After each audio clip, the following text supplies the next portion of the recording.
18,000 మీకు 18,000 నీకు 18,000 అని చెప్పి ఎంతమంది ఉంటే అంతమందికి ఇస్తామని చెప్పి మోసం చేయడం జరిగింది.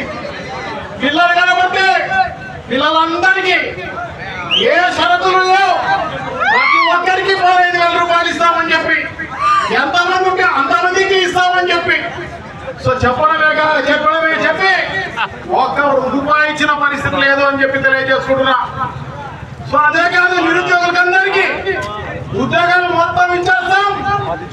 సంవత్సరానికి 5 లక్షలు అంటే సంవత్సరానికి 5 ఏళ్లలో 25 లక్షల ఉద్యోగాలు ఇస్తామని చెప్పి దాంట్లో ఎంతమందికి ఉద్యోగాలు ఇచ్చినారో మీకే తెలియాలి.